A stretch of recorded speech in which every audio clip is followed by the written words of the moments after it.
নবীর ইজ্জতের উপর যদি কেউ আঘাত করতে চাও, আল্লাহর দ্বীনের উপর যদি কেউ আঘাত করতে চাও, সিজাটালা প্রাচীরের মতো শাহাদাতের সিঁড়ি বেয়ে লক্ষ কোটি মুসলমান জীবনের রক্ত দিবে, আল্লাহর দ্বীনের এতটুকু অসম্মান বরদাস্ত করবে না।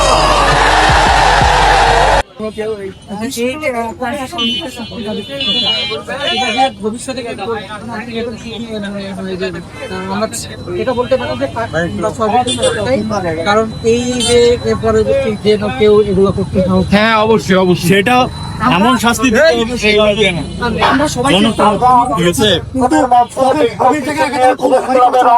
ম্যাক্সিমাম মানুষের কষ্ট লাগে। আমরা অনেকে মুসলমান অনেকে হিন্দু আছে, কিন্তু এই জিনিসটা যখন করছে সবারই কষ্ট লাগছে, যার কারণে আমরা চাই যেন ফাঁসিটা হোক, একটা নেককার জন্য শাস্তি হোক। এরপরে কেউ করতে গেলে মাথায় কাজ করছে না, একবার হলে ভাবে এর পরবর্তীতে যে আমি এই কাজটা করতে যাই, গোটা মুসলিম বাংলাদেশের সমস্ত মুসলিম এক হবে এবং তার শাস্তি চাইবে। আমরা চাই এরকম কোনো কিছু শাস্তি হোক, কারণ আমরা এটাই চাই।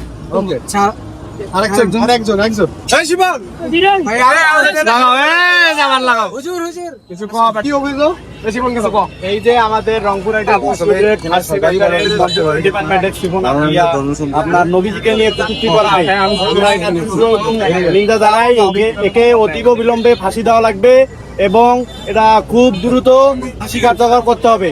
এবং শিক্ষা বোর্ডকে আমরা জানাতে চাই, একে আজীবনের তরে এ যেন কোনো রকম পড়াশোনা প্রতিষ্ঠানে করতে না পারে, এটা খুব তাড়াতাড়ি কার্যকর করতে হবে এবং খুব দ্রুত সময়ের মধ্যে ফাঁসি কাজ করতে হবে। বিড়ালের মতো 500 বছর বেঁচে থাকার কোনো লাভ নাই, সিংহের মতো 1 ঘন্টা বাঁচতে চায়।